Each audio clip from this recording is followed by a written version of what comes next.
So after the rest of these three, the main question that many Kenyans are asking themselves under this particular one is Kenya becoming a police state?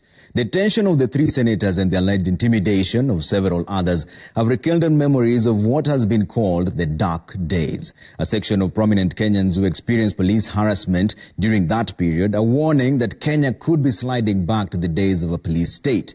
Waihiga Mwaura reports on the turn of events that comes just a month after the 30th Sabasaba anniversary was commemorated. For nearly 50 years, the image of Kenya's police was this: a violent force that was at the beck and call of the executive, doing its bidding at every turn. But the 2010 Constitution ushered in what many Kenyans believed would be a new era, transforming what was known as the police force into a new outfit, the National Police Service, accountable to the public and constantly under the watchful eye of the oversight body, the Independent Policing Oversight Authority, also known as IPOA. Who are you? Me, I'm Senator Langat from Bomet County. But now events at the Senate have brought back those memories of those yesteryears, with night visits and the cordoning off of the homes of three senators perceived to be against the position of the executive in the ongoing revenue-sharing debate. When you try to round up senators on a day they have a crucial vote. You don't leave doubts in anyone's mind as to your intention. It is intimidation, it is coercion. Even if, for instance, you had something on someone, was this the best day? The politicians who experienced the KANU playbook firsthand are alarmed at what they say are the stark similarities with what is currently going on. Every time that we want them to do things and say things in parliament or outside parliament, which the government kind of expected, then they would send policemen and goons to beat us, humiliate us in public.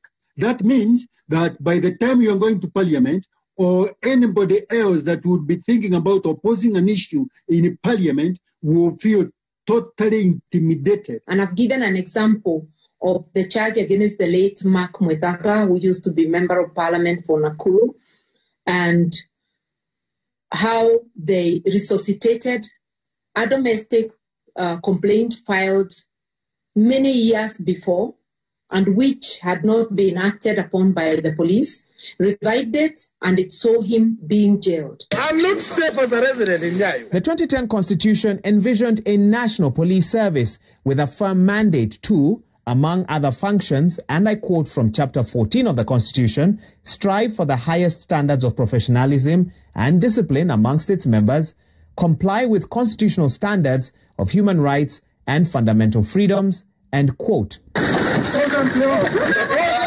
That lofty mandate is now on the line, with claims that the politicization of the police service is back in earnest.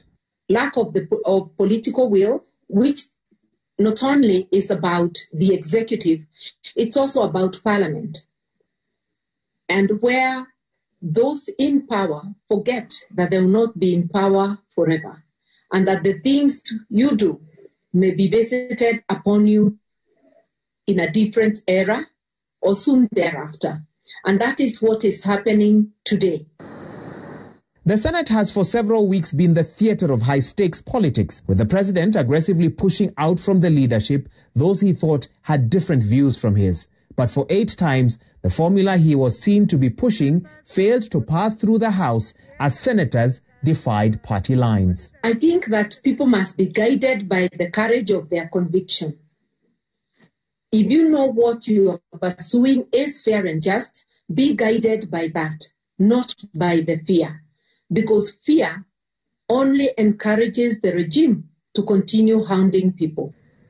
Mr. Speaker, I want to speak from, like Senator Orengo said, from my heart. But in an ironic twist, some of the senators who in the past vigorously promoted the government's position on amendments such as the Security Law Amendment Act 2014 now found themselves on the receiving end of the laws they once championed. It remains unclear what the impact of the Senate vote will be, but for the police, it appears they've now firmly thrust themselves back into the political fray, just like during those yesteryears. Waihiga Mwaura, Citizen TV.